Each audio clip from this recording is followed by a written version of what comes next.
Hello, and welcome to Jonathan Tobin Daily. I'm JNS Editor-in-Chief Jonathan Tobin.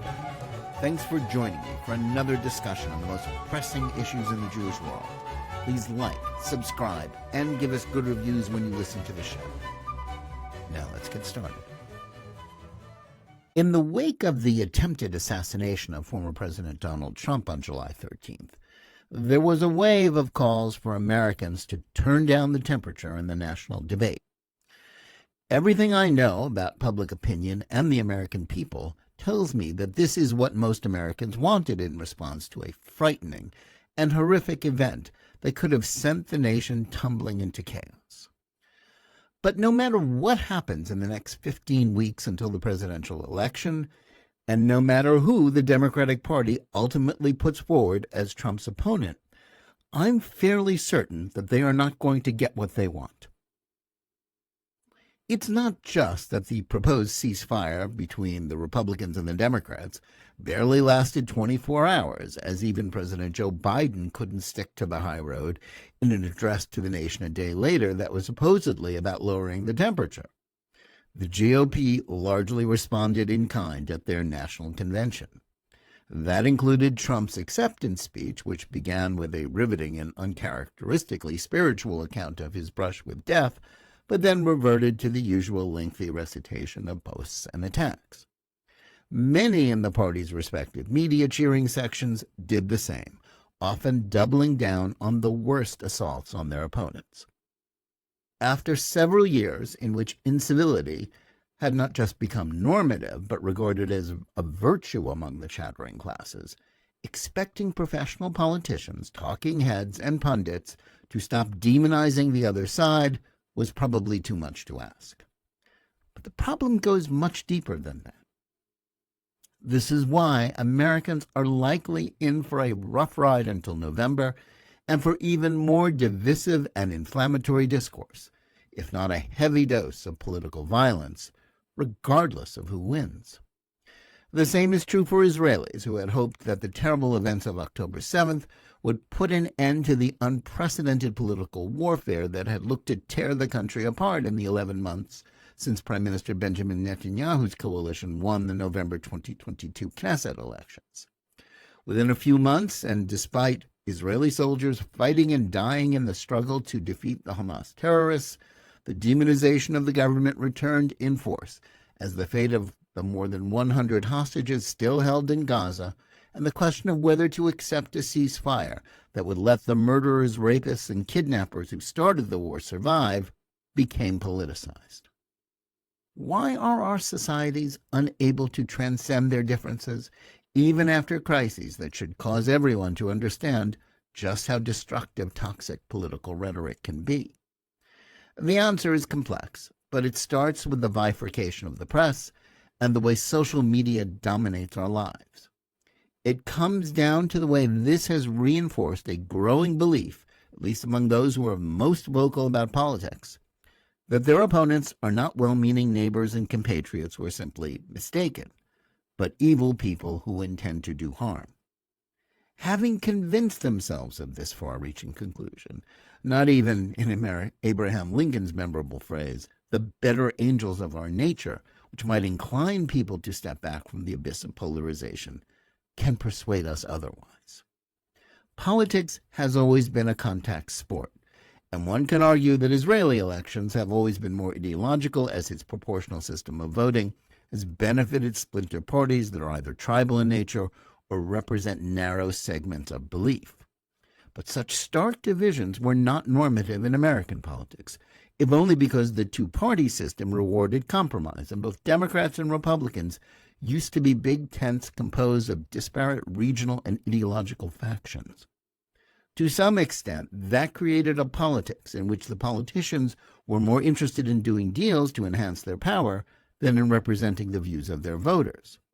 But it did help keep things a lot more civil. That's gone today, if for no other reason than the fact that the splintering of the media has created a culture in which the most strident beliefs prevail over those that advocate for a gentler approach to differences. More to the point, that has created a situation in which those with different beliefs, party loyalties, read, listen, watch partisan press outlets, and thus no longer share a consensus about the basic facts of virtually any issue. This divisiveness has been exacerbated by the way social media can isolate people from any point of view that contradicts their pre-existing prejudices and opinions. Even those least inclined to think ill of opponents tend to live in opinion silos, where they become unfamiliar with the other side's arguments. This exists on both ends of the spectrum, but it is particularly true on the left because most of the media in the United States and Israel is dominated by left-wing journalists. Conservatives may distrust and dislike outlets that don't tell them what they want to hear, but they are also far more likely to speak liberal, if only because left-wing outlets are harder to avoid and tend to outnumber those on the right. By contrast, most liberals find conservative thought utterly incomprehensible because they rarely encounter such views except as they are caricatured by their side. This is often expressed in the greater willingness to accept conspiracy theories by people on both sides. If you already believe that your ideological foes are ill-intentioned and unscrupulous, it isn't hard to be convinced that dark forces are the only explanation for events you can't explain or don't like. Thus many, if not most people on the political left, were easily persuaded by the Russia collusion hoax that alleged that Trump's 2016 election win was the result of Moscow's intervention on behalf of a candidate who was essentially their agent. It was a tall tale and wholly untrue. But if you think Trump and his supporters are deplorables, then it's not much of a stretch, is it? Trump supporters felt the same way about the 2020 election. While there was much unfairness about the way the media and the Silicon Valley oligarchs who control the virtual public square tilted the playing field in favor of Biden, it's not the same thing as believing the election was stolen. That same spirit of cynical belief in any event that might undermine the side you support is still very much present, if not stronger than ever. The fact that a poll taken in the immediate aftermath of the attempted murder of Trump showed that fully 1 in 3 Democrats said they were prepared to believe that the shooting was staged by Republicans ought to give us all pause. How can anyone believe that a crime perpetrated in front of thousands of people and filmed live on television, which nearly resulted in Trump's death, wasn't real or was in some ways a false flag operation? The answer is simple. Very few people trust the media or what anyone who isn't on their side says. But if you believe that Trump and Republicans are, as the liberal media and Democrats keep telling us, authoritarians, if not the second coming of the Nazis, then any occurrence that might put them in a sympathetic light is automatically assumed to be a Reichstag fire event. In this manner, the same people who mocked the way some on the far right swallowed QAnon conspiracy theories think there is nothing wrong with buying into their own brand of conspiratorial lunacy. That we were on the road to nonstop divisiveness was clear 4 years ago, when it was obvious that any expectation that the outcome of the 2020 election would return us to normalcy was an illusion. The same could be said about the situation in Israel, when some hoped that the decisive results of the November 2022 election, after 4 consecutive votes and stalemates over a 2-year period, would calm things down. To the contrary, both of the above only enraged the losers and instilled equally angry reactions from winners. Indeed, this rigid belief in the horribleness of political opponents makes it hard for people to respond to tragedies with the proper restraint. It was shocking that so many Americans reacted to the attack on Trump with unrestrained hatred, going as far as to express chagrin about the shooter missing his target.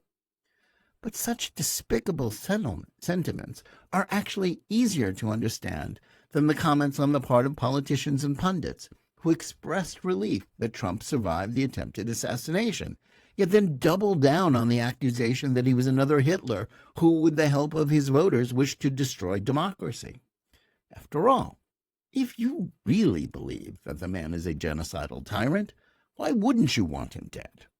Of course, many of those engaging in such hyperbole don't really believe what they say about democracy ending if Trump wins in November.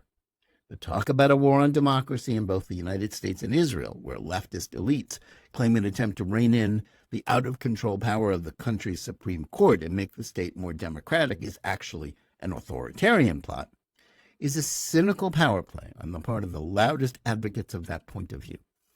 But they've convinced their supporters that the country really was imperiled by judicial reform. The same is true for many of the Americans who listen to the talking heads on MSNBC and actually believe what they say about Trump seeking to install a dictatorship.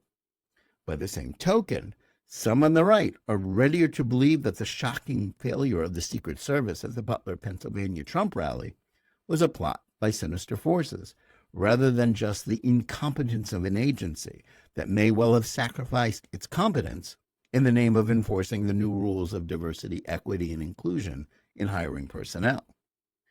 That's why the next 4 months until the presidential election will see even more intemperate rhetoric.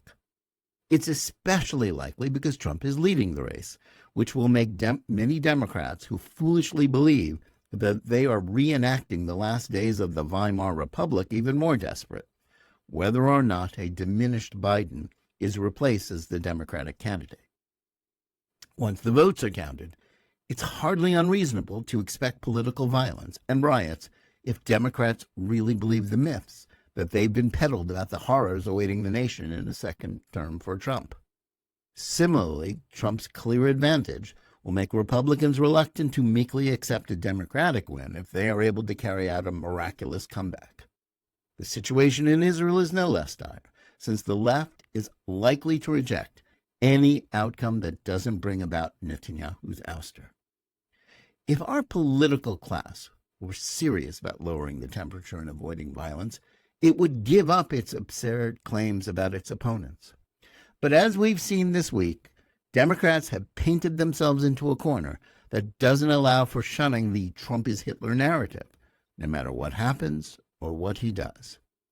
Most ordinary Americans and Israelis hate the talk of civil war and oppose the lurch toward chaos that such hyperbole promises.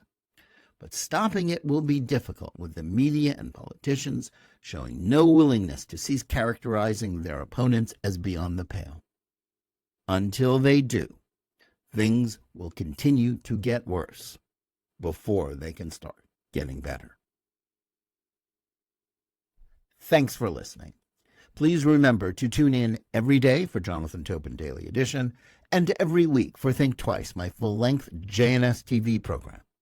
Whether you're listening to us on Apple, Spotify, YouTube Music, or any of the other podcast platforms, or on the JNS YouTube channel, please like and or subscribe to JNS. Click on the bell for notifications and give us good reviews.